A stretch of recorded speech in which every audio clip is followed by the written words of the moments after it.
네, 오늘은 예정론은 없다 2차 시리즈 네 번째 시간입니다. 지난주까지는 이제 마태복음에서 예정론 구조를 세 차례에 걸쳐서 보았다면 오늘은 이제 바울 서신서로 넘어가서 그 첫 번째 책으로서 고린도전서에서 나온 예정론 구조를 보게 될 것이고요. 이 다음 주는 또 이제 또 다른 바울 서신서로 넘어갔어요. 계속 매주마다 이와 같이 다른 바울 서신서를 보면서 6책에 걸친 이 바울 서신서를 쭉 이제 보게 될 것입니다. 그래서 한 주에 한 책씩 다른 바울 서신서로 계속 넘어가는 것이죠. 예, 그래서 우리가 이렇게 오늘도 이제 바울 서신서 첫 시간으로 고린도전서를 보게 될 때 오늘 이 가운데 나오는 예정론 구절이 무엇인지 첫 번째 단계로 보게 될 것이고요. 또 이제 두 번째 단계로는 그 구절들이 예정론을 뒷받침하는 구절이 아니다라는 것을 우리가 바른 해석을 통해서 밝히게 될 것이고요. 또 마지막 세 번째 순서는 그렇게 해서 이제 나오게 된 교훈을, 우리가 바른 해석을 통해서 나온 교훈을 우리에게 적용하는 시간으로 계속 이어가도록 하겠습니다. 자, 그럼 먼저 첫 번째 단계로 오늘 예정론 구절을 말씀드리자면 오늘 본문 26절, 본문 26절을 비롯해서 특히 27절과 28절이 되게 됩니다. 26절은 부르심이란 말이 나오기 때문이고요. 택하심이란 말과 비슷한 말이죠. 부르심이라는 것. 그리고 또 27, 28절은 직접 택하심이란 말이 나오기 때문입니다. 그래서 이 구절들로도 예정론에서는 칼빈의 5대 교리 중에서 바로 무조건적 선택 교리를 주장하게 되는 것이고요.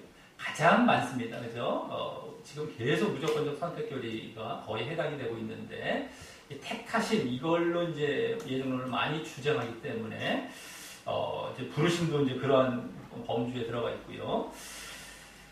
자, 그래서 오늘 본문 26절부터 28절에 나오는 이제 여러 대상들이 있습니다. 여러 가지 말로 나온 여러 대상들에 대해서 택하신 것, 거기 택하셨다, 뭐 부르셨다라는 것은 아무 조건 없이 무조건적으로 택하셨다라고 이제 주장하는데 이 구절들을 사용하는 것입니다. 창세전에 무조건적으로 택하신 어떤 이런 말을 하는 것이죠. 자, 하지만 그것이 맞는 주장인지 이제부터 이 두 번째 단계로 그 구절들이 포함된 오늘 본문 전체를 바르게 해석하며 예정론을 주장하는 구절들이 아니라는 것을 밝히도록 하겠습니다. 자, 먼저 오늘도 마찬가지로 오늘 본문을 제대로 보기 위해서 오늘 본문이 어떤 배경 가운데 나오는 말씀인지를 우선 말씀드리겠습니다. 이러한 배경이 없이 말씀을 보는 것이 얼마나 위험한 것인지를 우리는 한시라도 잊으면 안 됩니다. 문맥을 늘 살펴야 되는 것이죠. 우리가 한 책을 쭉 이어서 봤다면 계속해서 봐왔던 식으로 또 알긴 하겠지만 이것은 갑자기 이제 중간에 나오는 본문을 보기 때문에 항상 이 배경과 문맥 항상 봐야 됩니다. 중간 본문이라도 그렇게 안 보일 때는 자기 마음대로 해석이 들어가 버리는 겁니다. 자, 오늘 본문이 고린도전서 초반인 1장에 나오기 때문에 1장 1절부터 9절까지는 먼저 바울 선지자가 거의 의뢰에 그랬듯이 인사말과 함께 이 고린도 교인들의 신앙 성장에 대한 칭찬의 말씀이 나옵니다. 자, 그러다가 이제 10절부터는 이 고린도전서 4장까지 계속 이어지는 이 고린도 교회 내부의 분쟁 내지는 분파 문제에 대해서 거론하기 시작합니다. 아주 큰 문제 중 하나죠. 여러 문제가 고린도 교회에 있지만 분쟁, 분파가 있었던 겁니다.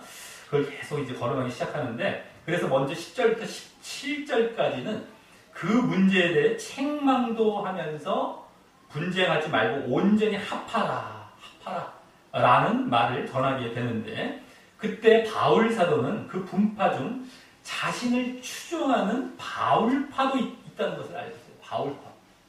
베드로파, 바울파, 그리스도파, 바울파도 있어요. 자기를 추종하는. 그래서 바울 자신이 십자가에 못 박힌 것도 아니고 또 바울 이름으로 그들이 세례를 받은 것도 아님을 이제 말하게 됩니다. 눈 감지 마세요.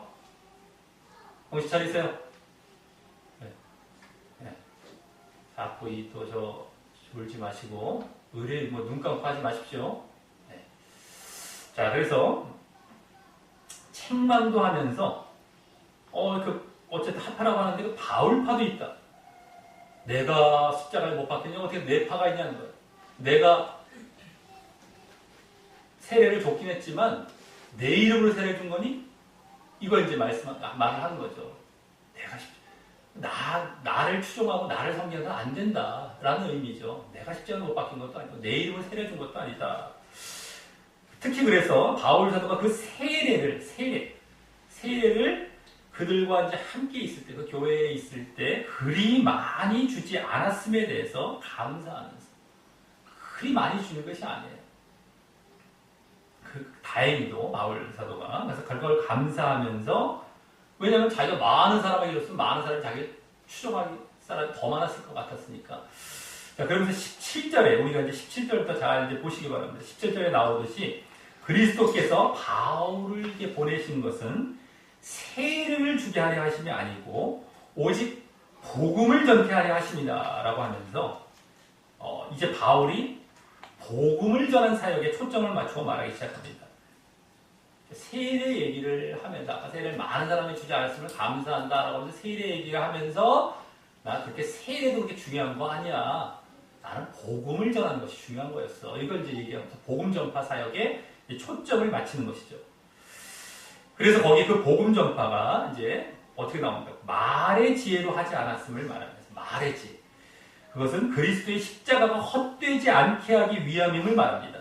자, 그 말은 지혜로운 말을 전하는 것이 아니라, 이 말이에요. 지혜로운 말. 세상의 지혜를 얘기한 겁니다. 다른 말로 얘기하면 세상에 어떤 지혜롭고 막 그냥 있어 보이는 말, 막 이런 걸 내가 뭐 여기서 강연하듯이 막 이런 걸 한 것이 아니라 이런 얘기고요. 그리스도의 십자가를 전한 것임을 이제 이게 의미하는 말인 것입니다. 그리스도의 십자가가 헛되지 않게 한 것, 그리스도의 그 십자가를 전했다는 거예요. 자기가 막 쓸데없는 말하고 막 여러 가지 무슨 뭐 그냥 여러 가지 막 말 언변 막 좋은 막 얘기하고 막 이런 거 하는 것도 아니고 내용도 그렇고 그냥 그리스도의 십자가를 전했다는 겁니다. 그래서 그것이 헛되지 않게 하려 했다는 것이죠. 전도할 때 복음을 전한 사역할 때 이게 거기 초점이 맞춰지면서, 자, 그러면서 이제 다음 18절부터는 다시 또 이때 이 그리스도의 십자가 그 내용이죠. 복음을 전한 사역 쪽에 초점을 맞췄는데 그 복음 전파의 또 핵심 내용인 그리스도의 그 십자가 쪽으로 초점이 옮겨가게 되죠. 자, 그래서 그 그리스도의 십자가를 전한다는 말을 이제 18절에서는 십자가의 도라는 말로 바꾸어 말하게 됩니다. 십자가의 도. 여기 십자가의 도라는 말, 이 말씀이 또 유명한 말씀입니다. 18절에. 그래서 막 외우기도 하고 암송도 많이 하는데, 이 십자가의 도라는 것이 뭐 십자가의 정신인가 뭐 그래서 막 거창하게 막 하면서 또 정말 좀 답답한 경우는 뭐냐면 예수님 십자가 뭐 그냥 감사합니다 하는 그쪽으로 와 예수님 십자가 와 뭐 오묘하고 막 이런 거 이쪽으로 막 추상적으로 막 관념적으로 막 십자가의 도라는 말만 때문에 뭐 이상한 쪽으로 막 가는 경우가 너무 많습니다. 근데 그런 것이 아니라 도라는 건 이제 원어로 로고스예요. 로고스 말씀. 그러니까 십자가의 말씀, 십자가의 뭐 복음, 십자가의 메시지 이런 겁니다. 쉽게 말해서요. 그러니까 아까 십자가가 중심이 된 그리스도 아까 십자가 그러한 어떤 말씀 이런 거예요. 쉽게 말해서 간단하게 보면. 그래서 그리고 그 십자가의 도를 전한다. 십자가의 그 말씀, 십자가에 중심된 그 복음, 그것을 전한다는 주제가 이제 오늘 본문까지도 주요 주제가 되어서 계속 그 십자가의 도가 18절에 나오듯이 멸망하는 자들에게는 미련한 것이지만 그 십자가의 복음, 말씀, 그 메시지를 듣고 그것을 믿음, 그래서 구원을 얻는 우리에게는 하나님의 능력이라는 사실에 대해 구원을 얻는 우리 아까 믿지 않아서 멸망으로 가고 십자가를 받아들이고 믿어서 이제 구원으로 가는 우리에게는 하나님의 능력, 아까 그들에게 미련한 것이었으니까 하나님의 능력이라는 사실에 대해서 이제 25절까지 계속 말하게 되는 것이 오늘 본문이 이제 21절부터인데 25절까지 쭉 말하자면 중간까지 오늘 본문 그것 25절까지와 또 그 이후에도 계속 이어갑니다. 그래서 그 전체적인 어떤 주요 배경이 되는 것입니다. 이 십자가의 도를 전한다. 그렇죠? 자, 그래서 다음 19절부터 20절은 구약 말씀까지 인용하면서 이사야 이제 29장 14절 말씀인데 19절 20절을 또 보시면요. 하나님께서 이 세상의 지혜를 미련케 하셨다라고 하면서 거기 잘 보셔야 됩니다. 말씀을.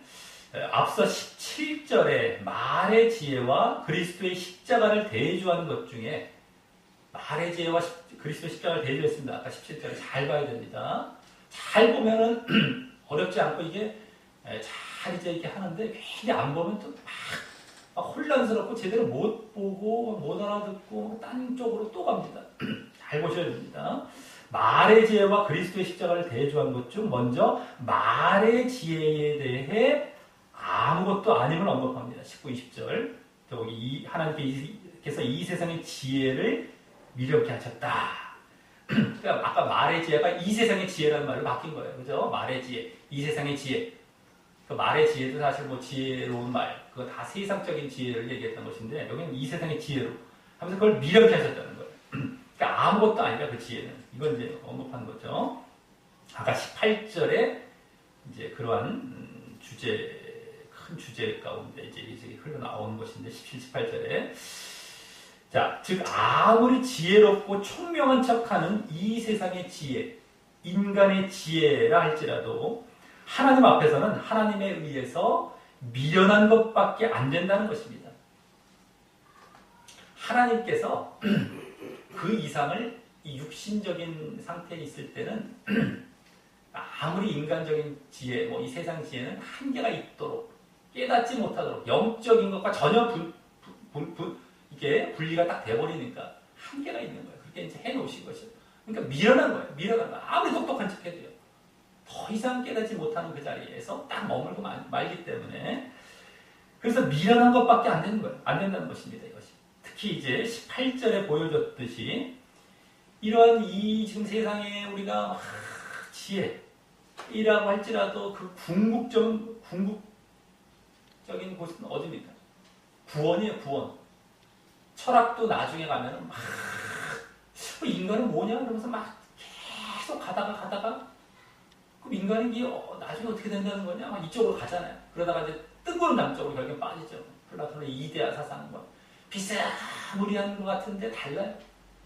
그쪽으로 뜬구름 남대로 끝나버리는 게 이제 이 세상의 지혜이기도 한데 어쨌든 지혜인데요. 그 구원을 얻는 데 있어서 그렇다는 겁니다.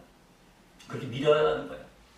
구원을 얻는 데 있어서 아까 18절에 보여줬습니다. 구원이란 말, 구원을 얻는 데 있어서 결국에는 지혜의 어떤 궁극적인 구원이에요. 결국에는요. 구원이라고 할 수 있는 건데 그거에 있어서 미련한 겁니다. 오히려 이 세상의 지혜가. 자, 그래서 이제 다음 오늘 본문에 해당하는 21절부터는 이제 오늘 본문으로 들어갑니다. 다시 앞서 17절에 말의 지혜와 그리스도의 십자가를 대조하여 말한 것 중에서 이번에는 그리스도의 십자가에 대해서 이제 말하죠. 아까 말의 지혜 쪽이었죠. 19, 20절은 여기서 21절부터는 그리스도의 십자가 쪽입니다. 그것에 대해서 그것을 이제 전한 것, 그리스도의 십자가를 전했다는 것이 여기 또 주된 흐름이었지 않습니까? 또 그것이 의미가 있는 것이고요. 그리스도의 십자가를 전한 것에 대해서 25절까지 해서 이제 말합니다. 자, 그 그리스도의 십자가는 18절, 아까 앞서 18절에서는 십자가의 도라는 말로 이제 바꿔서 말했지만, 여기 이제 21절에서는 다시 하나님의 지혜라는 말로 말하면서, 앞서 20절에서는 그 17절에 나왔던 말의 지혜를 이제 세상의 지혜라는 말로 바꿔 말한 것과 대조하여 말하면서 그렇게 말을 하는 것입니다. 이제 여기서는 하나님의 지혜, 세상의 지혜로 이제 바뀌어진 거예요. 그래서 17절에 그리스도의 십자가, 말의 지혜, 요 두 대립 구조가 여기서 하나님의 지혜, 그죠? 그리스도의 십자가의 도가 이제 다 하나님의 지혜입니다, 그죠? 그리고 그러지 않으면 세상의 지혜, 이렇게 두 가지로 딱 배별되는 거예요. 말의 지혜 이렇게 해서 이 구조들을 잘 봐야 됩니다, 여러분들. 자, 그래서 21절은 먼저 그 그리스도의 십자가를 통하여 인류를 구원하시려는 십자가의 도. 왜 그리스도의 지금 십자가가 하나님의 지혜인지는 아시겠죠? 세상을 거부하는 겁니다. 이제 하나님께서 이제 주신 그 그리스도를 통한 예? 그리스도 십자가를 통한 그 구원의 말씀. 이게 그리스도의 이제 하나님의 지혜인 겁니다. 그래서 하나님의 지혜라는 말로 그래서 바뀐 거죠. 혹시라도 또 그냥 우리가 그냥 무조건 암기식으로 보면 안 됩니다. 이해가 되어야 되겠죠. 자, 그래서 그냥 말의 지혜, 세상 얘기하는 건 세상의 지혜고요. 그냥. 자, 어쨌든 그래서 그 그리스도의 십자가를 21절은 그리스도를 십자가를 통하여 인류를 구원하시는 그 십자가의 그것이 하나님의 지혜를 세상의 지혜로서 알지 못하기에 십자가의 도를 몰라요. 그래서 십자가를 통한 그 구원을 모릅니다. 세상에 이제 아무리 해봐요. 그렇기 때문에 하나님께서 전도에 미련한 것으로 믿는 자들을 구원하시길 기뻐하시다. 여기 믿는다는 말은 이제 더 정확히 믿고 있는입니다. 원어 계속 믿고 있는 그들을 구원하신다. 전도에 미련한 것을. 여기 전도라는 말로 전하는 그 모습이 나오죠. 복음 전파의 모습. 자, 여기 전도에 미련한 것이란 말은 전도라는 방식이 미련하고 무식하다는 의미이기도 할 뿐만 아니라 전도라는 것.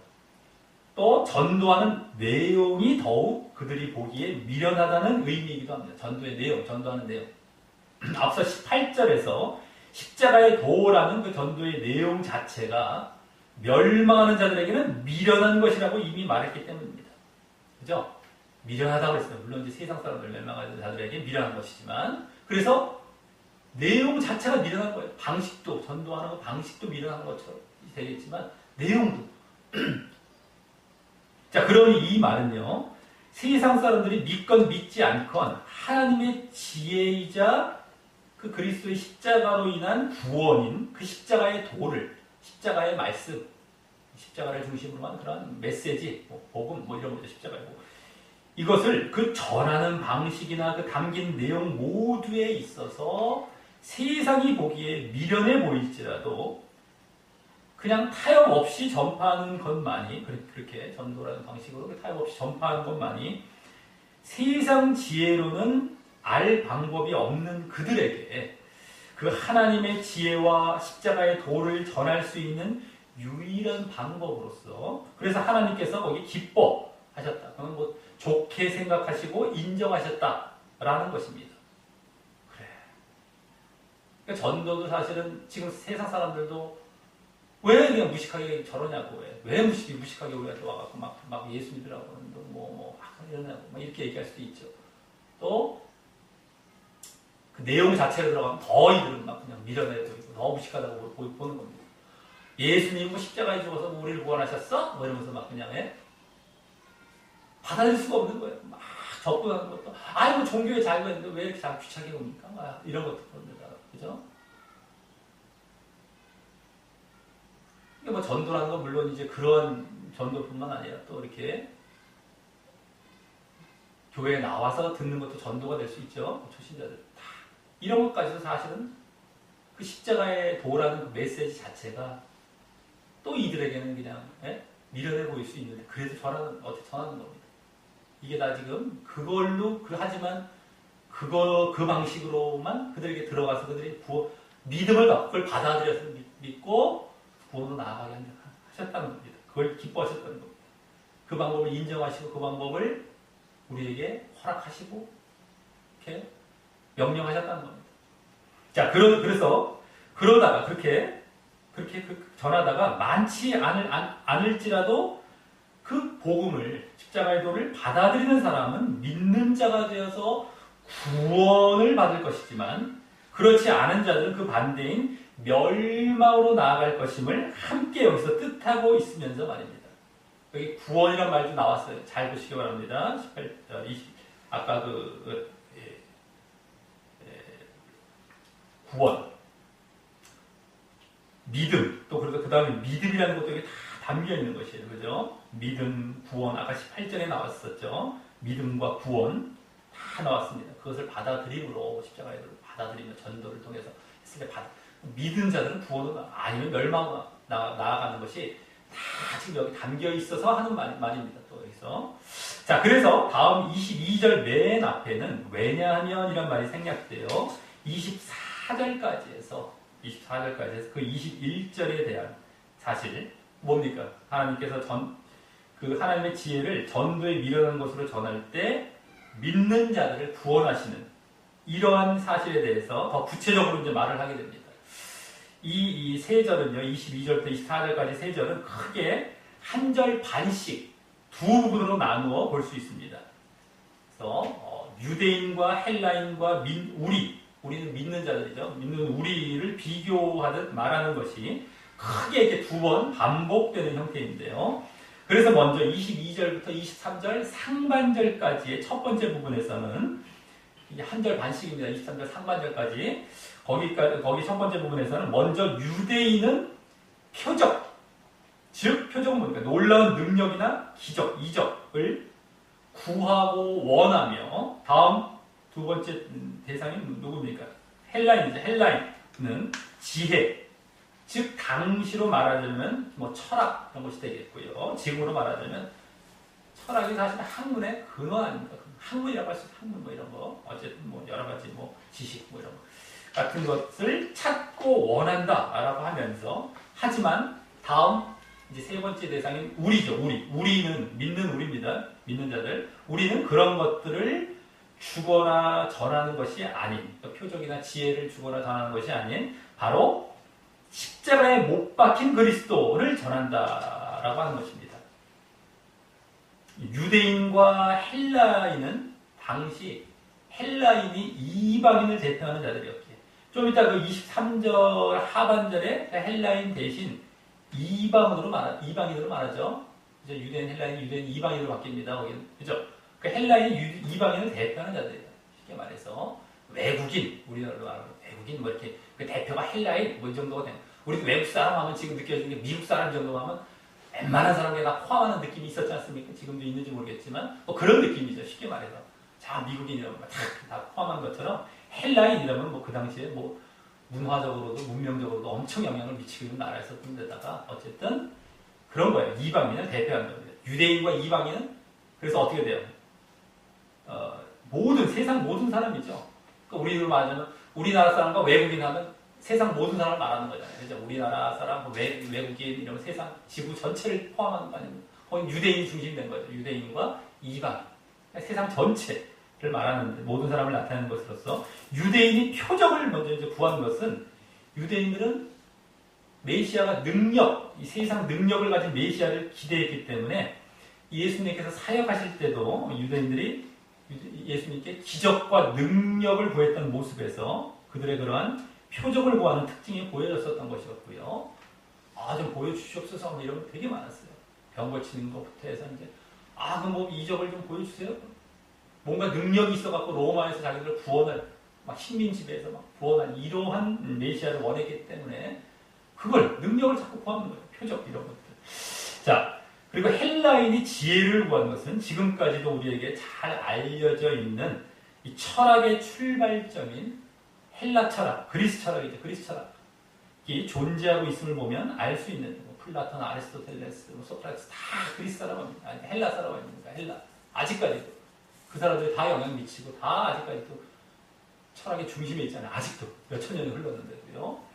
근데 그때부터 거의 그 예수님 당시 이전부터도 벌써 그렇게 흘러왔던 그런 거였는데 자 어쨌든 이는 세상 사람들이 나름대로의 그 지혜를 추구하는 모습을 나타내는 것으로 그러한 그 표적과 지혜가 여기 하나님의 지혜로 말씀된 십자가에 못 박힌 그리스도 이게 또 나왔죠. 여기 십자가에 못 박힌 그리스도 잘 보셔야 됩니다. 아까 뭐 십자가에도 뭐 하나님의 지혜, 그리스도의 십자가, 여기 십자가에 못 박힌 그리스도 이게 다 같은 차원이죠. 십자가에 못 박힌 그리스도에 비해 그들 생각으로는 얼마나 화려하고 세련되었다고 여기고 추구했겠습니까? 표적, 능력, 지혜 얼마나 화려하고 지혜 얼마나 고상하고 세련되고 근데 이게 뭐 십자가에 못 박힌 죽은 저 형벌 받아주고 저 예수라는 사람 저걸 우리 보고 믿으라고 얼마나 이제 이들은 그냥 그게 자기들 얼마나 하면서 얼마나 거부하는 거지. 그래서 거부하는 것이죠. 자, 그래서 다음 이제 두 번째 부분인 아까 22절부터 24절까지의 두 번째 부분인 23절 하반절부터 24절까지에서는 그 십자가에 못 박힌 그리스도에 대한 반응을, 사람들, 그들의 반응을, 다시 그 세 대상, 아까 이제 유대인, 헬라인, 우리였죠. 그 세 대상을 두고 말합니다, 다시. 자, 거기 먼저 유대인에게는 거리끼는 것이라고 하고요. 다음 두 번째 대상, 이방인에게는, 헬라인 이제 이방인으로 바뀌었습니다. 이방인에게는 미련한 것이라고 하면서 앞서 그들이 추구한 유대인과 이방인이 추구했던 표적과 또 지혜와 그대로 대조되는 반응을 말합니다. 유대인들에게는 십자가 형벌로 죽은 자가 메시아라는 사실이 못마땅할 수밖에 없었기 때문입니다. 우리는 막 능력을 추구하는데 막 십자가 못 박겠다고 거리껴요. 이게 거리낀다는 말이 못마땅하단 말이거든요. 막 못마땅한 거예요. 그리고 또 헬라인의 이 지혜와는 동떨어진 미련한 것일 수밖에 없었기 때문입니다. 그래서 이제 표적과 지혜 그대로 대조해서 거리끼고 미련하라 이렇게 말을 하는 것이죠. 특히 여기 22절과 23절에 보면 그 지혜와 미련이라는 것을 대조하여 말한 것은 잘 보셔야 됩니다. 지혜와 미련이 대조돼서 이제 말씀드렸는데 그것은 헬라인 쪽에, 그죠? 헬라인을 이제 이방인에게 설명하면서 자, 그런 그 구도는요, 앞서 17절부터 계속해서 보여줬던 그 두 대조 구도가 이 헬라인들의 모습, 이방인들의 모습을 통해 다시 계속 언급되고 있는 것인데요. 지금 지혜냐 아니면 그 반대의 미련이냐 이건데요. 그래서 이 미련하게 여기는 모습은 이렇게 헬라인이 상징하는 세상 모든 불신자들이 보이는 반응이라면 이방인들, 세상 모든 사람들 보이는 반응이라면 여기 유대인이 상징하는 나름 믿긴 믿어요. 하나님을 믿는다는 자들입니다. 근데 이적이나 능력 같은 눈에 보이는 것만 추구하는, 그죠? 능력은 눈에 보이고 이 땅 거, 이 세상 거, 이런 거예요. 그것만 추구하면서 믿는 거죠. 믿어도. 그런데 그거 잘못 믿는 자들, 그래서 잘못 믿는 자들에게는 이와 같이 거리끼고 불만스럽고 못마땅한, 거리낀단 말이 그겁니다. 불만이에요. 불만. 그리고 못마땅한 거예요. 그런 반응을 보일 것을 보여주고 있는 것이고, 그들에게는 그 거리껴하는 반응이, 유대인들에게 거리껴하는 반응이 또한 아까 헬라인들에게 미련히 여기는 반응과도 같은 차원의 반응인 것입니다. 능력의 하나님, 세상의 능력이죠. 세상의 능력의 하나님, 세상도 능력의 예수님을 원했는데, 메시아를 원했는데 그것이 아니니 말입니다. 그리고 그러기에 그들은, 그 유대인들은 불신자와도 다름없는 상태죠. 잘못 믿는 자들이죠. 지금으로 말하자면 눈에 보이는 것만 따라가고 막 이적 능력 구하고 막 눈에 보이는 것만 달라고 그러고, 지금으로 말하자면 기복신앙, 은사주의, 신비주의 신앙, 이런 게 다 여기에 해당하는 것이 잘못, 그것만 막 따라가는 거예요. 이게 다 지금 여기 유대인이라고 말했던 사람들인데, 헬라인 중심으로는 이제 지혜라는 말, 아까 하나님의 지혜, 세상 지혜에 대비가 됐는데, 그 지혜라는 말이 이제 헬라인 쪽에 나타났는데, 그 반대가 미련이냐는, 미련이 여기. 헬라인 쪽에 그게 나타났지만, 유대인들에게 믿는다는 사람 치고 또 거부하는 것, 못마땅해 하고 이런 것은 여기서 미련이 여기는 것과 같은 차원이라는 거예요. 그런 차원입니다. 자, 하지만 다음, 유대인들 이들은 불신자와도 같은 상태고요, 또. 자, 하지만 다음 24절과 같이 오직 부르심을 입은 자들에게는, 부르심을 입은 자, 이제 세 번째 단계입니다. 아까 무리라는 대상이죠. 아까 유대인 헬라인이 맞춰졌고, 그 부르심을 입은 자들에게는 그 그리스도가 십자가에 못 박힌 그리스도입니다. 그죠? 아까 그거에 대한 반응인데, 그 그리스도가 하나님의 능력이요, 하나님의 지혜라고 말합니다. 여기 능력, 지혜라는 말은 앞서 22절에 잘 보셔야 됩니다. 표적, 또 지혜, 유대인에게는 표적, 헬라인은 지혜죠. 그 표적, 지혜를 그대로 대칭하여 말하는 것인데요. 이번엔 하나님의 능력, 하나님의 지혜로 말했지만 어쨌든 능력, 여기 아까 표적은 능력을 의미했던 거지 않습니까? 다 똑같은 그대로 대칭해서 말한 것인데요. 그들에게, 그 유대인과 헬라인들에게 거리끼고 미련해 보였던 그 십자가에 못 박힌 그리스도가 바로 그와 같은 하나님의 능력, 하나님의 지혜가 된다는 것은요. 그들은 미련하고 그들에게 거리꼈는데 이게 원래는 하나님의 능력, 하나님의 지혜였다는 것. 반대로 그것은 그 십자가에 못 박힌 그리스도를 믿음으로 말미암아, 그것이 중심이 된 복음을 믿는 거죠. 그 말씀을 믿음으로 말미암아 죄사함 받고 구원 얻는 그 놀라운 능력을 가져오게 하는 데다. 이게 능력이죠. 구원의 능력을 주신 겁니다. 이 십자가에 못 박힌 그리스도의 이 말씀. 그걸 믿을 때, 그리스도를 믿을 때 구원, 죄사함과 구원을 가지고 그 능력이에요. 하나님의 능력이라는 것이죠. 그걸 가져오게 하는 데다가 그러한 또 복된 사실, 복음이죠. 복음, 복된 사실. 그걸 준다. 이렇게 이제 그걸 전하는 말씀, 복된 사실이 또 진정한 지혜이자, 여기 하나님의 지혜라고 해요. 진정한 지혜이자 불변의 진리이기 때문입니다. 그 내용은 지혜이고요. 그로 말미암는 어떤 결과는 능력이 되는 것이죠. 그래서 하나님의 지혜, 하나님의 능력이라는 거예요. 실질적으로 알지 못해서 그렇지 너희들이 지금. 자, 그래서 다음 25절에서는 맨 앞에 왜냐하면 이란 말이 생략돼요. 하나님의 미련한 것이 사람보다 지혜 있고, 여기 대비 구도가 그대로 나옵니다. 대조구도. 미련, 지혜 이런 것들은 나오고, 하나님의 약한 것이 사람보다 강하기 때문이라고, 그 하나님의 지혜되는 십자가에 못 박힌 그리스도가, 십자가에 못 박힌 그리스도, 이게 지금 계속 우리가 잘 봐야 됩니다. 불편한다고 했죠, 아까부터.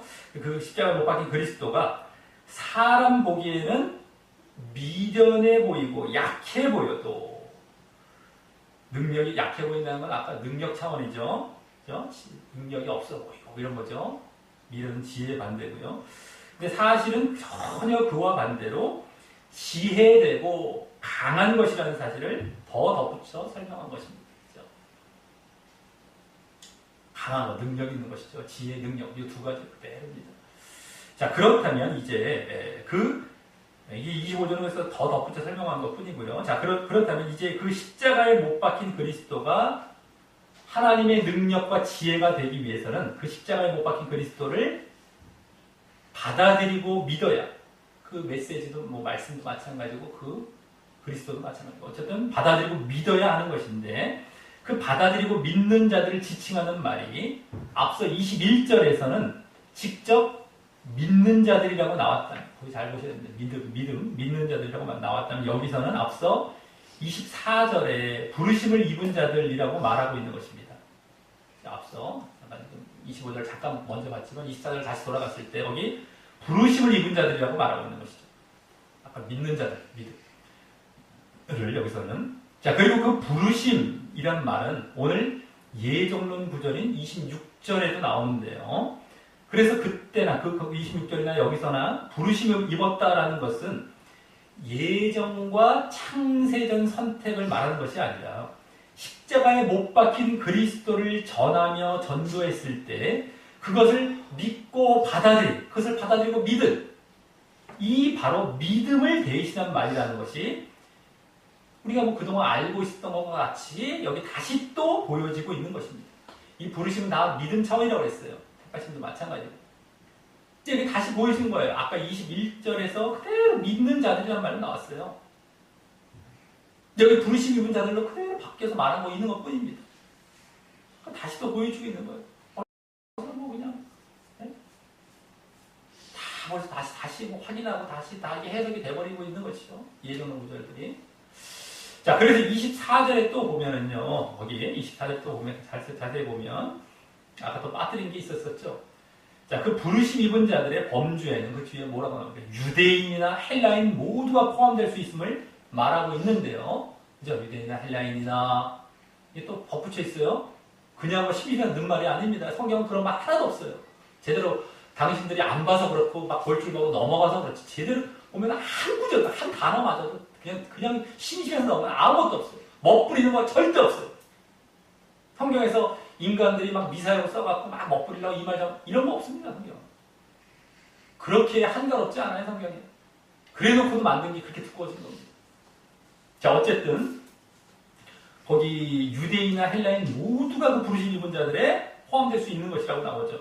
그 말하고 있는데 그것은 세상 사람 누구나, 그죠? 유대인 헬라인 대표는 세상 사람 누구나 믿음을 가지면 그와 같이 부르심을 입게 됨을 보여주고 있는 것입니다. 자, 그렇지 않다면 이미 거리끼하고, 유대인은 거리끼 한다고 그랬어요. 또 헬라인은 미련하게 생각한다고 그랬죠. 그 거리끼하고 미련하게 생각해서요. 예정론으로 따지자면 누가 봐도 유기로 예정되었을 사람들을, 이 사람들은 딱 보니까 거부하네. 저 사람들은 창세전에 예정이 안 돼서 저렇게 거부하는 거야. 이렇게 딱 유기로 벌써 딱 버려질 자들, 선택이 아니라 반대인 유기. 버려질 자들로 예정될 자들로 딱 알 수가 있어요. 그들 교리로 따지자면 그러한 사람들을 여기 다시 언급할 이유가 없기 때문입니다. 이미 유기로 끝났었어요. 이들은요. 부르심 입은 자들이라는 어떤 고린도 교인들만 예정됐다고 봐야 되고, 또 이들은 다 끝났고 근데 그런 것이 아니고 여기 다시 얘기해. 누구나. 왜? 믿음이기 때문에. 이게 지금 예정을 말하는 것이 아니고 믿음을 말하기 있기 때문에 누구나 믿으면 부르심 입은 자리에 들어간다 라는 걸 말하기. 그냥 부르심이라는 말이 창세는 예정을 말하는 것이 아니라는 겁니다. 이게 지금. 그래서 믿음 차원이라는 걸 여기서 이런 말 속에서 다시 또 확인할 수 있다는 것이죠. 지금. 자, 그러면서 다음 26절부터 그래서 이제 26절부터 마지막 절까지는 26절 맨 앞에 다시 왜냐하면이라는 말이 생략되어서 25절에서 말은 하나님의 미련한 것이 사람보다 지혜 있고 하나님의 약한 것이 사람보다 강하다고 한 이유를 이제 고린도 교인들의 부르심 입은 예를 들어 이제 말합니다. 고린도 교인들이 부르심 입은 예로서. 자, 물론 이때 고린도 교인들이 부르심 입은 것은 방금 보았듯이 십자가에 못 박힌 그리스도를 전하는 그 복음을 믿음으로 반응해서 그와 같이 결국 부르심을 입게 된 것이고 말입니다. 자, 그래서 먼저 26절은 형제들아 너희를 부르심을 보라 라며 그들의 부르심 입은 사실을 놓고 이제 말하는데, 그러면서 또 그 다음 육체를 따라라고 하면서 이 말도 잘 봐야 되는데 이거 놓치면 안 됩니다. 그 말은 육체를 기준으로 육신적으로 볼 때라는 말을 하는 것을 잘 봐야 됩니다. 육체를 따라. 이것도 심심해서 쓴 말이 아닙니다. 자, 그 말은 그래서 갑자기 의미 없이 한 말이거든요. 그냥 심심해서 붙인 말이 아니라 지금 20절부터 계속해서 세상의 지혜와 하나님의 지혜를 대조하여 말하고 있는 흐름 가운데 바로 세상의 지혜 차원에서 볼 때를 말하는 것입니다. 세상의 지혜 차원에서 볼 때. 육체를 따라 이거지. 세상의 지혜를 차원에서 볼 때. 즉, 이 육체를 따르라는 말은 다른 말로 세상 기준으로 세상에서 볼 때라고 할 수 있죠. 세상 기준으로 이거예요. 세상 기준으로. 그러니까 지금 우리나라 말로 번역해놓고 막 이런 것도 하니까 이거 육체를 따라 이런 말 이런 말이 너무 한 거야. 이게 아니란 말이에요. 지금 앞에부터 흐름이 쫙 지금 세상이냐 하나님이냐를 쫙 대비해서 지금 말씀하고 있는 가운데 육체를 따라라는 것이 다 꼭딱 나와. 이게 세상 지혜 차원에서 세상 기준으로 볼 때 이런 말이라는 거죠. 지금 다 그거예요. 그러니까 문맥이 그렇게 중요한 겁니다. 그러면 이제 이 단어 하나하나가 쓸데없다는 것도 다 알게 돼요. 쓸데없지 않다는 것을. 이게 그냥 쓴 말이 아니구나. 자기들이 앞뒤 문맥을 모르고 이게 왜 썼는지 모르니까 넘어가 버리고 그냥 대충 보는데 또 문제는 뭡니까? 늘 말씀드리죠. 말씀을 한 번 그렇게 보기 시작하면 다른 분들 또 보고 수도 없이 이렇게 보고 자기가 보고 싶은 대로 보고 막 해석하고 싶은 대로 해석하고 넘어가 버리고 끝나버리고 그럼 나중에 완전히 점점 엉터리로 갑니다. 그래서 말씀을 우리가 얼마나 치밀하게 들여다봐야 되고 바르게 해석해야 되고 이걸로 목숨 거는 것이 사실은 교회에서 해야 할 일입니다. 바르게 가르치고 그래서. 근데 딴 거 얘기하고 맨날 웃고 떠들고 세상 얘기하고 말이죠. 네? 말씀 하나만 지금 제대로 보려고 해도 시간이 얼마나 모자란데 말이죠. 말씀은 대충 보고 대충 던져놓는 사람들은 또 문맥 상관없이 대충 던져놓으면 또 그런 말씀이 보입니다. 그게 또 보여요. 나중에 제대로 해석하면 그것이 아니라는 게 다 드러납니다. 그러니까 분별 못하죠. 거기 쫓아가 버리죠.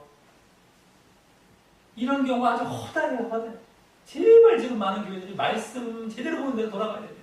그거부터 하면은 다 개혁이 일어나버려요. 다 개혁이 일어납니다. 믿음도 제대로 된 자리에 점점 다 돌아가버려요. 자, 어쨌든, 그럼 여기 그 세상 기준으로 고린도 교인들 중 이제 어떠한 자들이 많지 않다는 차원에서 이 세 가지 부류로 말합니다. 세 가지 부류. 또 이제 바로 지혜 있는 자와 또 능한 자, 거기 잘 보시기 바랍니다. 또 문벌 좋은 자입니다. 잘 보시면 거기 나오죠. 26절. 지혜 있는 자, 능한 자, 문벌 좋은 자가 많지 않다. 자, 이 세 부류 중 첫 번째와 두 번째 부류인 지혜와 능력에 대해서는 지혜 있는 자, 능력, 이게 지혜, 능력 이게겠죠. 능력에 대해서는 지금 22절부터 계속 유대인과 이방인이 상징하는 그 세상 사람들이 추구하는 것으로 말해왔던 것인데, 그죠? 유대인 쪽은 능력이고, 여기 헬라인 지혜자는 이방인 말했던 것인데, 거기다 여기서는 문벌 좋은 자까지 말한 것입니다. 문벌 좋은 자. 그게 하나 추가됐죠? 세 번째. 자, 그 말은, 문벌 좋은 자라는 말은 원어상 더 정확히, 문벌이라는 말도 그런 것처럼 좋은 가문에서 태어난 자, 또 귀족, 또 계급이 높은 자를 말하는 것인데, 그러니까 아주 여러 가지 높은 직급, 계급도 있는 데다가 부도 함께 가지고 있는 이런 모습이죠. 자, 그 말까지 한 것은요, 문벌 좋은 자라는 말까지 한 것은 그 세상 사람들이, 유대인 헬라인들 대표되는 그 세상 사람들이 앞서의 그 지혜와 능력을 구한 그 결과로서 결국 바로 이러한 명예와 부를 가져오게 하려는 것이었음을, 명예와 부입니다. 쉽게 말해서 이 문벌 좋다는 것은 명예와 부라고 이제 요약할 수 있어요. 그거를 가져오게 하려는 것이었음을 이 신분의 문벌 좋은 자라는 신분의 모습으로 덧붙여 보여주기 위한 것이라고 할 수 있습니다. 그렇기 때문에 정말 육신적이고 세상적인 것이죠. 그들 세상 사람들, 세상 지혜를 쫓는 사람들은 지금 얼마나 육신적이고 세상적이라는 것이 요 문벌 좋은 자라는 부류 하나가 더 들어간 것 또 더 보여진 겁니다. 지혜, 능력, 세상 지혜, 세상 능력. 그래서 부와 명예와 부 이걸 쫓아가는 모습이에요. 사실 세 부류. 자, 근데 그것이 많지 않다는 거예요. 그래서 그 고린도 교인들은 그런 세상적 기준, 지혜, 능력, 문벌 이런 세상적 기준과 상관없음에도 십자가에 못 박힌 그리스도를 믿음으로 말미암아 부르심 입었다라는 것입니다. 26절은 그런 거죠. 자, 그래서 다음 27, 28절은 그러나라는 말을 시작으로 그 고린도 교인들의 부르심 입었음을 말하기 위해서 이번에도 다시 그 세 부류에 대해 이번엔 부르심 입었습니다. 부르심 입었음. 그것을 이제 말하기 위해서 그 세 부류에 대해서 다시 이번에는 그 세 부류에 반대되는 고린도 교인들을 하나님께서 택하사라는 말을 하며 택하신 것을 말을 하며 반대로 그 세 부류의 신분들을 부끄럽게 하려 하시고 또 폐하라는 말은 이제 쓸모없게 하려 하셨다는 겁니다. 쓸모없게 하려 하셨다라고 합니다. 이제 그런 말로 바꿔 말하죠. 자, 이때 택하심이란 말이 나와서 앞서 이제 부르심이란 말이 나온 26절과 함께 오늘 예종론 구절이 되고요. 자, 그리고 이때 그 세 부류에 대해 각각 맨 앞에 세상의라는 말이 붙어 있어서요. 이거 잘 보셔야 됩니다. 또 세상의 잘 보셔야 돼요. 세 부류에 대해서. 그래서 앞서 26절에 육체를 따라라는 말과 같은 차원입니다. 세상 기준임을 알려줘요. 세상 기준. 이게 지금 세상 기준에서 봤을 때 얘기입니다. 이게 다. 아까도 육체를 따라도 마찬가지고요. 그래서 이걸 제대로 보면 다 빠뜨릴 말씀이 없어요. 다 보여줘. 이 세상에 이런 말. 자, 그럼 27절은 앞서부터의 그 대표적인 두 부류의 반대를 말하였어요. 미련한 것들과 또 약한 것들을 택하심을 말하고, 이제 이 고린도 교인들에 해당하는 것인데, 미련한 것들과 약한 것들, 아까 능력이, 지혜와 능력과 반대죠. 그죠? 지혜와 능력 있는 자와 반대, 미련한 것들과 약한 것들, 약한 능력이 없다는 것인데,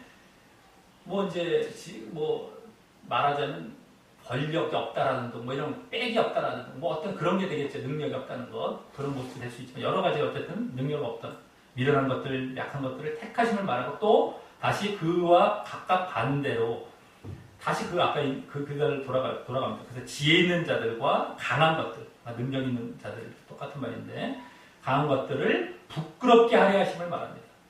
부끄럽게 하려 하심 이번엔.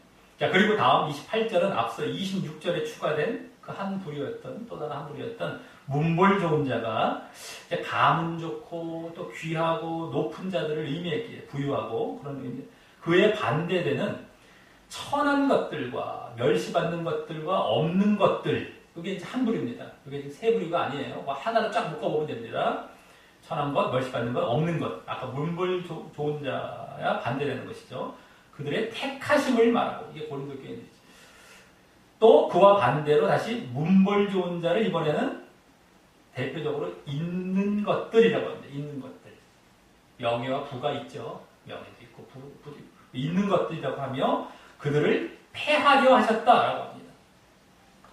그러니까 제대로 보면 다 그대로 그거 하는 거 말하는 거거든요. 막 여러 가지로 의미 없이 막 이것저것 막 나열해갖고 막 말한 것이 아니라 딱딱 떨어지는 그 말을 딱딱딱 하는 거예요.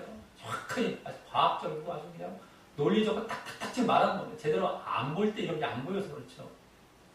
아까 그 세 부류를 다시 얘기한 거예요. 그냥 다시 그 반대 차원에서 너희는 그 반대 차원인데 너희는 택했고 그들은 네? 패하게 하셨다. 부끄럽게 하셨다. 패하게 하셨다. 네? 쓸모없게 하게 하셨다. 자 그럼 여기서 일단 택하심이란 말은요. 예정론에서 말하는 창세전 예정과 선택을 말하는 것입니까? 그것이 아니죠. 이는 24, 26절에 부르심이란 말의 연장선에서 쓰고 있는 말로서 그 부르심은 그들이 그 부르심에 응답했다라는 차원이라면 그들 차원이죠. 그들이 이제 부르심에 응답한 차원 쪽에 가까운 거죠. 부르심은요. 근데 이 택하심은 그런 그들을 그 부르심에 응답한 자들을 하나님께서 택하셨다. 하나님 차원이죠. 하나님께서 택하셨다는 차원으로 쓰고 있는 어쨌든 둘 다 믿음을 나타내는 같은 차원의 말인 것입니다. 믿음. 부르심이란 말은 이제 그들이 이제 그 복음을 듣는 자들이 이제 응답하는 그 믿음을 갖는 차원 이런 짝이 되겠다면 뭐 그런 자들을 택하셨다. 이게 다 둘 다 믿음이죠. 믿음을 같은 차원의 말인 것입니다. 특별히 그 믿음은 오늘 본문 앞부분에 계속 말씀되고 있었던 십자가에 못 박힌 그리스도를 전하는 그 복음에 대한 믿음이고 말입니다. 그걸 받아들여서 믿는 거예요. 십자가에 못 박힌 그리스도. 이거죠. 그죠? 이게 지금 잠깐 우리가 앞에 나왔다가 지금 잠깐 이거 넘어가면서 잠깐 이게 놓치면 안 됩니다. 십자가에 못 박힌 그리스도를 믿는 믿음이에요. 그냥 믿음이 아니었습니다. 십자가가 중심이 된 그리스도를 믿는 거예요. 자, 믿음에 대해 이렇게 부르심, 또 택하심이란 말을 쓰는 이유가 그럼 무엇일까가 좀 궁금해질 수 있는데 잠깐 이게 나온 김에 또 말씀을 드리자면 하나님께서 창세전에 예수님을 믿음으로 이렇게 하나님 백성이 되고 하나님 나라에 참여하는 그래서 하나님 나라를 이루시려는 그런 구원 계획에 의거해서 그 구원 계획이 있는 겁니다. 우리의 예정, 창세전 예정의 실체가 그거죠. 누구 개개인을 예정하셨다는 그런 예정이 아닙니다. 그리스도와 함께 그리스도를 믿는 하나의 백성이 있을 것임을 공동체적으로 예정해 놓은 거예요. 믿음에 의해서 이렇게 될 자들. 그러니까 그리스도는 머리고 그 믿을 자들은 몸이 되는 거예요. 그래서 이걸 예정해 놓은 겁니다. 쉽게 말해서. 예정으로 우리 몸을 보면 돼요. 쉽게 말해서. 몸으로 비유된 그 사실을 보면 돼요. 그리스도, 우리 공동체는 누가 될지 아무도 몰라요. 누구든 간에 믿음 안에 들어가야 그 자, 끝. 근데 이 공동체를 개개인적으로 다 예정해 놓으셨다고 하는 것이 예정해 놓은 겁니다. 잘못된 겁니다. 근데 그게 아니라 이 전체 이게 구원 계획입니다. 하나님의 구원 계획. 그래서 공동체 예정이라고 하는 것이고, 그런 어떤 하나님의 백성 될 어떤 백성, 그래서 하나님 나라를 이룰 그 사실, 그거를 예정해 놓으신 거예요. 그리스도를 중심으로 하는. 그걸 계획해 놓으신 거죠. 구원 계획. 이게 예정인 겁니다. 예정의 실체가 그겁니다. 누구는 아무도 할 수 없죠. 누구도 이 땅에 태어나는데 복음이 전해졌을 때 그걸 믿는 자들이 이 안에 들어가서 마치 마지막에 그게 수가 찼을 때 이루어질 그 하나님의 나라, 하나님의 백성, 그 누가 될지 아무도 알 수 없습니다. 역사를 흘러가면서 자기가 어떻게 반응해서 그게 누가 거기에 안에 들어갈지는 다 자기에게 달려있는 거예요. 아무도 알 수 없어요. 누가 될지는. 그래서 거기에 딱 들어갈 자가 마지막에 이루어졌을 때 그 나라가 이루어질 것, 이걸 미리 다 계획을 해놓으신 겁니다. 이게 예정이었던 거예요.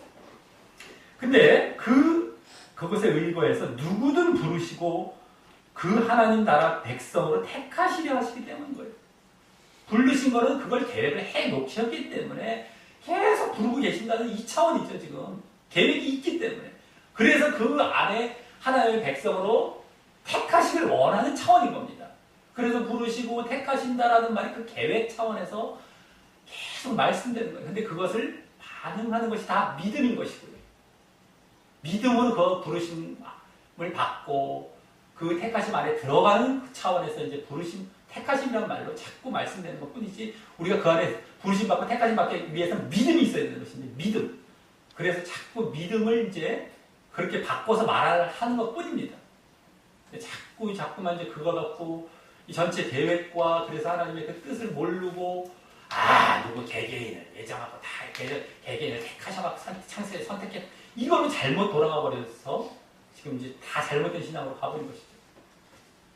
그렇기 때문에 그 말을 보면은 우리는 하나님의 구원 계획을 느낄 수 있는 겁니다. 이 구원 계획 차원에서 하나님의 큰 그림이죠. 역사이기도 하죠. 이 땅의 역사뿐만 아니라 이 세상 전체 역사입니다. 이름 안 말씀 역사. 그 안에서 이제 이런 말들이 이제 쓰여지는 겁니다, 지금. 자, 그리고 그 부르심에 응답하여 택하심을 얻는 그 믿음을 보이는 대상이 여기 미련하고 또 약하고 또 없는 것들이라는 말은요. 그들이 그렇게 믿음 갖고 결국은 부르심 받고 택하심 받는 자리에 들어가는 자들입니다. 근데 그 말은 정말 그들이 무식하고 미련하고 무식하고 또 무지하고 또 약하고 약한 것도 정말 보잘것없고 또 없는 것 천박해서 하는 말이 아니라기보다 그들이 세상적인 지혜와 그런 세상적인 능력과 세상적인 어떤 부귀, 존귀를 얻어서 구원 얻으려고 한 것이 아니기 때문인 것입니다. 그 세상적인 차원에서 그렇게 너희들이 이게 아니라는 거예요. 그래서 미련하고 약하고 없다라는 것이죠. 물론 그러기에 그런 것들을 추구하지 않다 보면 육신적으로 정말 그렇게 보이게 살아갈 수도 있고요. 정말 그렇게 보여지게 살아갈 수도 있습니다. 미련하고 약해 보이고. 근데 실질적으로는 그런 걸 추구해 가지 않기 때문에 더 그렇게 보이는 거예요. 그 세상적인 기준으로 봤을 때는 미련해 보이고 약해 보이고 없어 보이고 이 사람이 아예 실제는 지혜로운 거죠. 근데 아예 육신적으로도 그렇지도 않을 수도 있지만은 세상에서 볼 때 그렇게 보이는 겁니다. 어쨌든 간에 다. 또 진짜 육신적으로 그렇게 살아갈 수도 있는 것이고요. 자, 그래서 다음 29절에서는 이는 아무 육체라도 하나님 앞에서 자랑하지 못하게 하게 하심이라 라는 말은 여기 육체라는 말이 단순히 어떤 존재 정도만 의미하는 말이 아니라 육체? 어떤 사람 존재를 이렇게 얘기했나 보다. 어떤 육체? 우리 다 육 갖고 있으니까 우리 사람은 육체로 이런 말 정도가 아니라요. 이거 잘 봐야 돼. 문맥을 박아서 봐야 돼. 자, 26절부터 28절까지의 육체, 아까 육체라는 말과 세상이란 말, 이게 다 나왔죠. 아까 육체를 따라 세상에서는 세상의 얘기 나왔잖아요. 육체, 그 세상이란 말을 함축하는 바로 세상 기준으로 구원을 얻으려는 자들을 말하는 것이고요.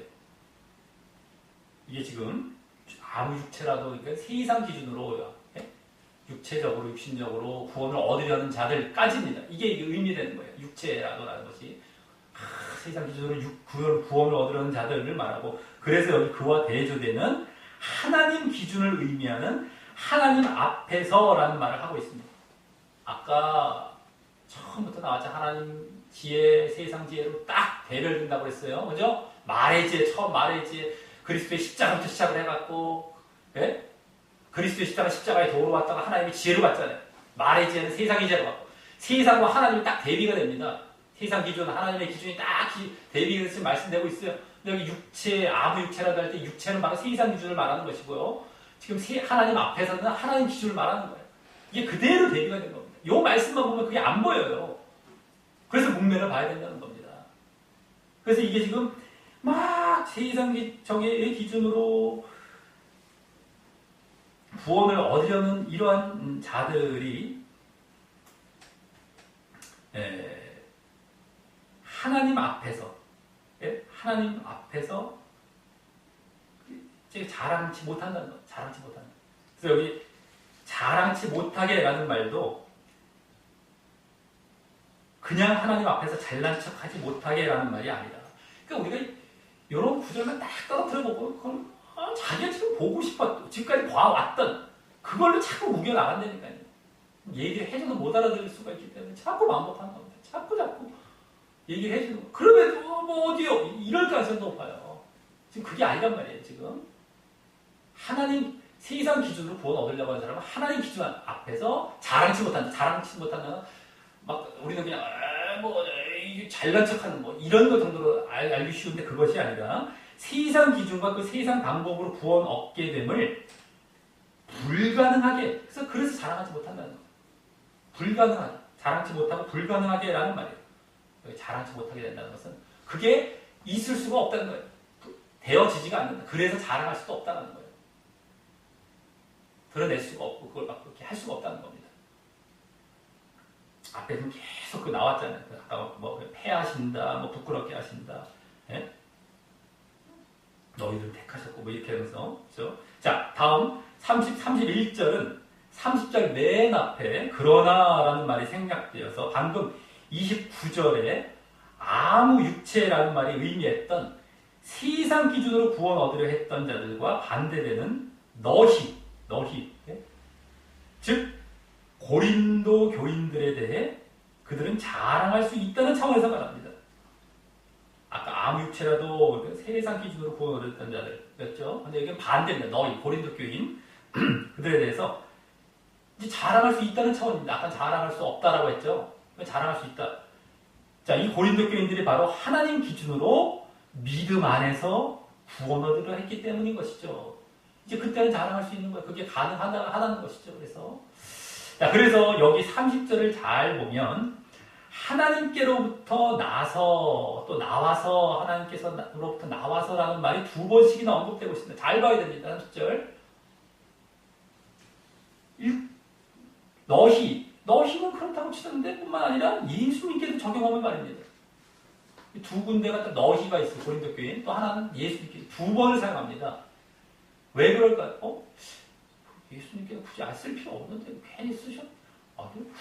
우리랑 비슷한 차원에서 막 말씀하신 요것만 보면 또 그렇게 돌아가요. 우리 동등한 선에서 하나님께 나와서 이게 아니라 하나님 기준을 강조하고 있는 하나님 기준.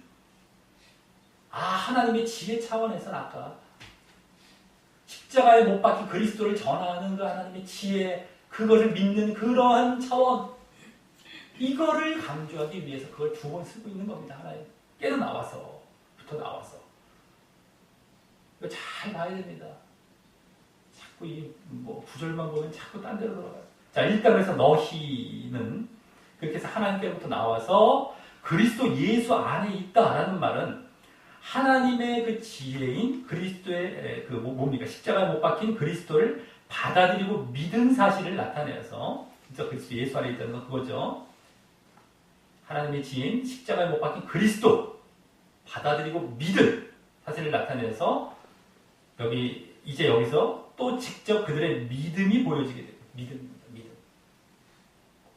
막 그리스도 예수 안에 몸 안에 있다는 막 또 관념적으로 또 돌아가요. 추상적으로 막 돌아가요.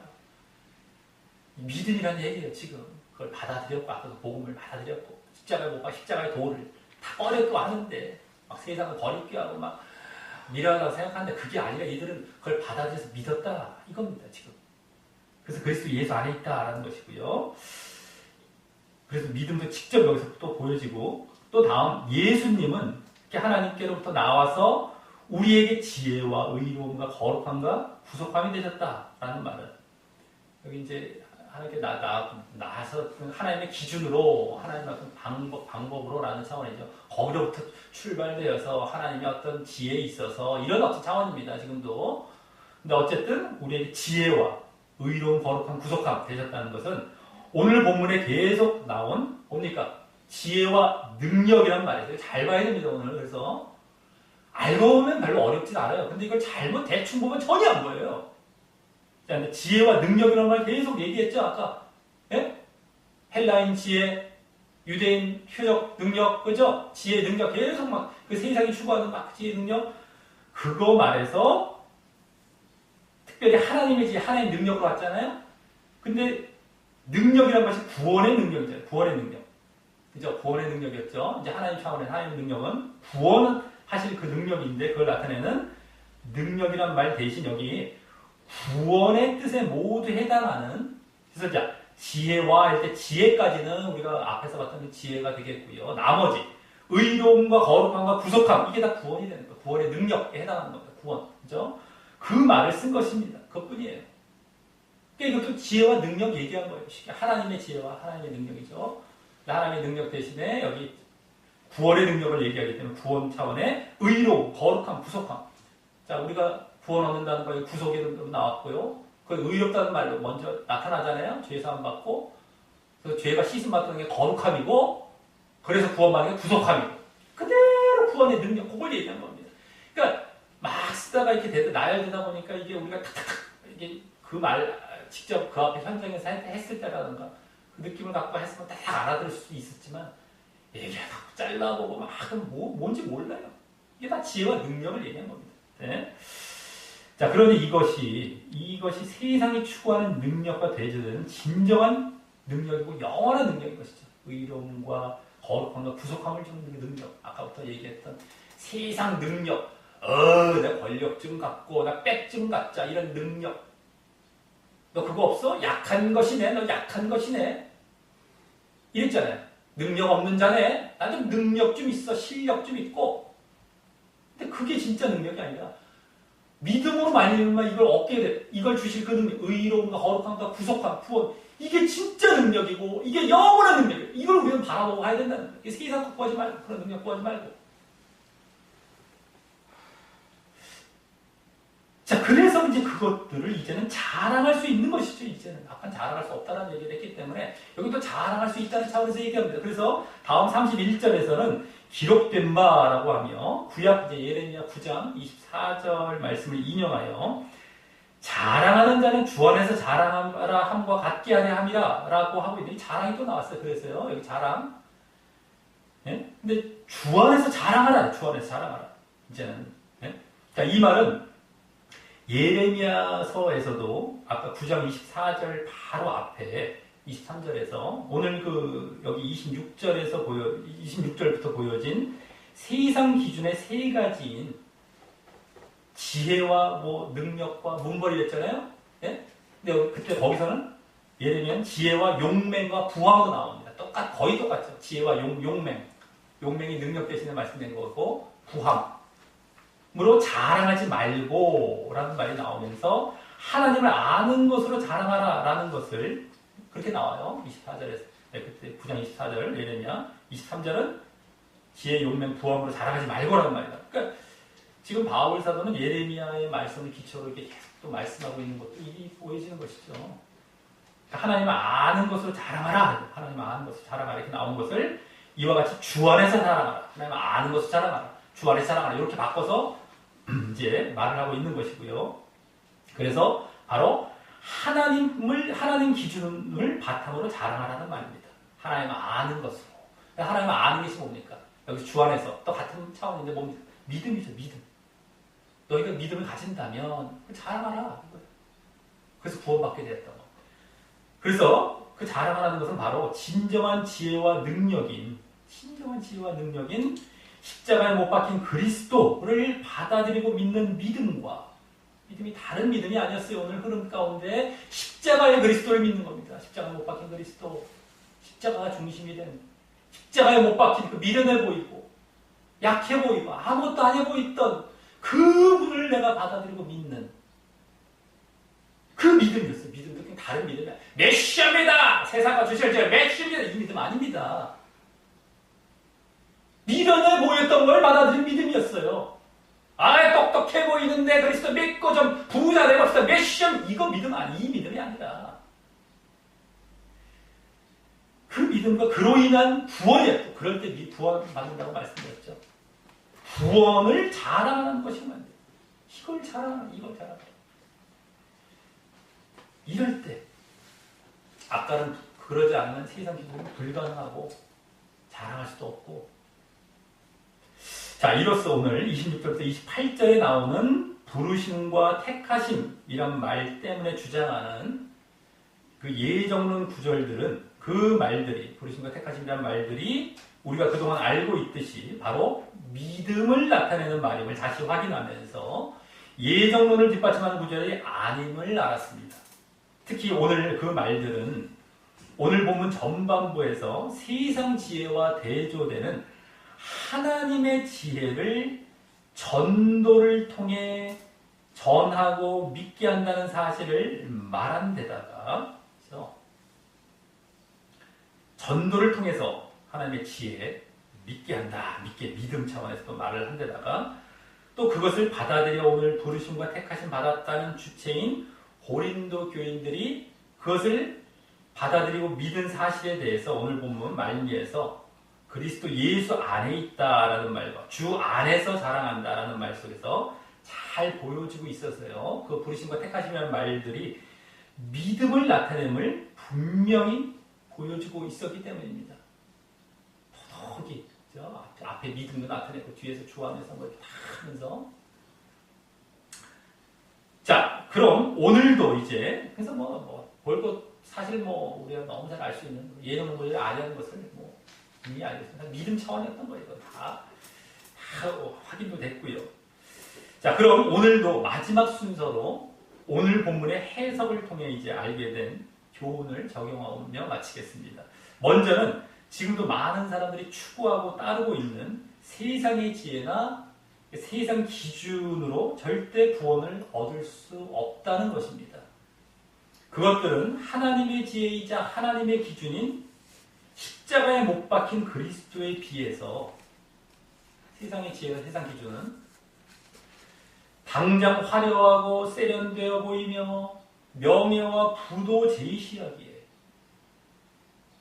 너무 지혜, 능력, 문벌 화려하고 세련되고 명예와 부를 막 제시하기에 지금도 불신자만 따르는 것뿐만이 아니라 신자들 사이에도 그런 식의 메시지를 전하거나 따르며 그런 분위기 때문에 너무 화려하고 세련되고 이거 막 주잖아요. 부와 명예를 막 준다는 이런 어떤 그런 분위기 또 때문에 그것들이 자신들에게 구원을 보장할 것처럼 안심하고 위안 삼지만 전혀 그렇지 않다는 것입니다.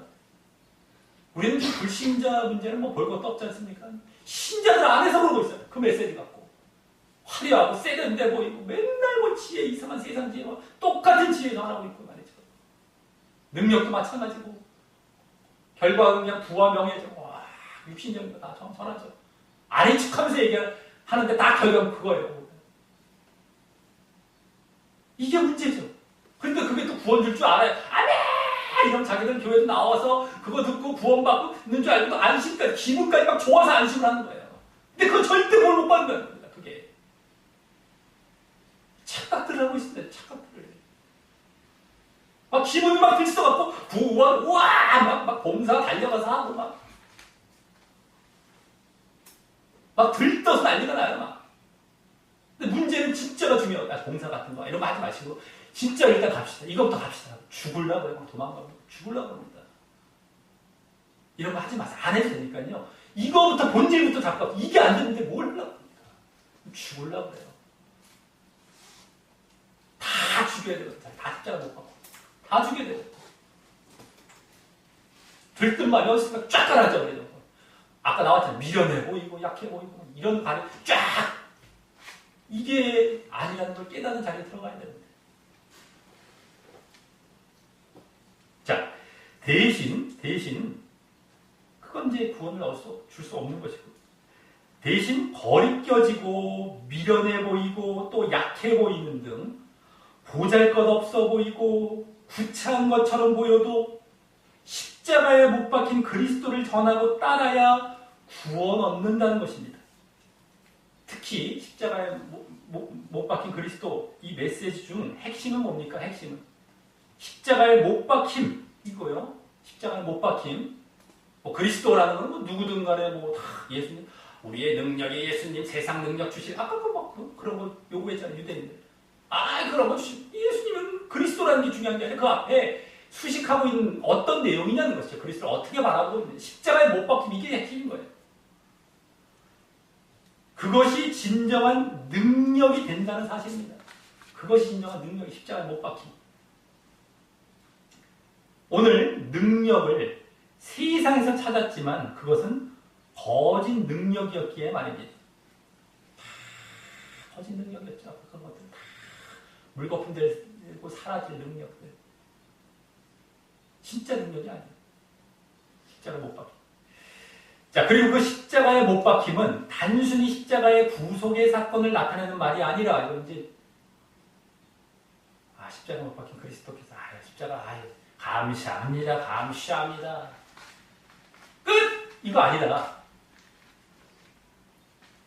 구속의 사건을 나타내는 말이 아니라, 그것뿐만 아니라, 그리스도만이 아닌 그 우리에게까지 해당하는 중요한 믿음과 구원의 원리를 제시하는 말인 것입니다. 그것이요. 아주 믿음과 구원의 원리. 성경 전체를 보면 잘 드러나는 것처럼 말입니다. 그래서 그것은 바로 자기 부인, 육신과의 싸움, 이 십자가입니다. 우리의 십자가 다 있는 거예요. 이 십자가에 못 박힌 그리스도, 십자가에 오늘 도라고 말씀했잖아요. 간단하게 말해요. 도가 말씀, 십자가의 말씀, 십자가의 복음, 십자가의 메시지. 그거거든요. 싫어하는 거예요. 우리 십자가 못 박아 자기 부인, 육신과의 싸움, 또 순종, 자기를 낮춰, 행함 등 신앙의 핵심 요소를 담고 있는 말인 것이죠. 십자가. 그래서 예수님께서도 십자가의 길을 가시면서 먼저 본을 보이셨던 것이고요. 그냥 뭐 십자가에 달려 죽으신 것이 십자가로 끝나시지 않습니다. 그 길을 가는 본을 보이신 것이 십자가의 삶에 대한 우리에 대한 요청이었던 거예요. 맞습니다. 그래서 우리에게 따라오라고 하신 것이죠. 그래서 우리는 그 십자가의 십자가의 메시지를 통해서 십자가에 못 박힌 그리스도, 십자가의 도입니다. 십자가의 메시지, 이걸 통해서 그러한 자기 부인, 육신과의 싸움, 순종, 행함 등을 가르치고 따라야 하는 것입니다. 지금 많은 교회와 신자들이 오늘 본문에 나온 것처럼 그것을 거부하고 미련하다고 생각하고 있어도 말입니다. 똑같습니다. 지금 거리껴하고 미련하다고 생각하고, 그 십자가 그저, 구차하고 그저, 왜 저런 것만 얘기해, 이러면서 막. 그게 핵심인데요. 그래야 진짜 신앙 안에 들어가는데, 네, 믿었습니다. 잘 사는 거 좀 육신으로 잘 되는 거 좀 얘기 좀 탔나요? 이러면서. 그 속마음이 그대로 돼요. 안 됩니다. 그 얘기가 다 좋습니다. 그걸 위해서 십자가와 우리 복음을 전하는 게 아닙니다. 오히려 다 배제시켜 나가야 지금.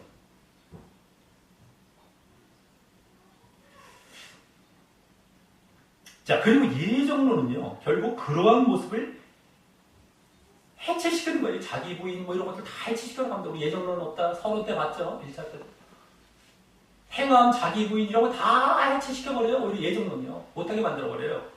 근데 그것을 알지도 못하고 오늘 구절들만 보고 예정론을 주장했으니 지금 십자가는 그것과 반대거든요. 그걸 오히려 강화시켜 나가는 거거든요. 근데도 이걸 또 주장해서 오늘도 모순이 그대로 나옵니다. 이 예정론 말씀이라는 걸 통해 갖고 오늘도 오히려 그걸 강조하는 걸 못하게 만드는, 오히려 또 해체도, 교리 자체가 해체시켜놓는 것뿐만 아니라 여기 또 그걸 또 못하게 만들어요. 이게 마귀의 교리예요. 그래서 마귀의 교리. 이게 핵심인 걸 핵심을 못하게 만듭니다. 이 십자가라는 걸 그냥 해체, 척척척 남겨드려버려요. 여기서 지금 오늘. 앞에 딱 나왔잖아요. 오늘 택하신 분이. 그 앞에 몇 구절에 쫙 십자가에 달린 그 못 박힌 그리스도, 십자가에 이게 순간에 단결된 거예요. 예정으로 딱 들어가면서. 이게 핵심이고 이걸 받아들여서 너희들 택하심 받고 부르심 받았다는 이 믿음의 말을 하는데 이걸 예정으로 딱 돌아가면서 이게 쫙 난도리 돼갖고 완전히 엉터리 믿음으로. 그래서 완전히 100% 지옥으로 끌고 가는 이걸 만들어 놓고 있으니 이게 고칼 노릇이 아니며 이것이 마귀의 지금 이 장난이 아니겠냐는 거예요. 너무너무 편한 거예요. 갈 때마다. 볼 때마다. 근데 그럴 수밖에 없는 건 성경에는 전혀 그런 식의 말씀이 전혀 없어요. 그러니까 어디든 간에 부딪힐 수밖에 없죠.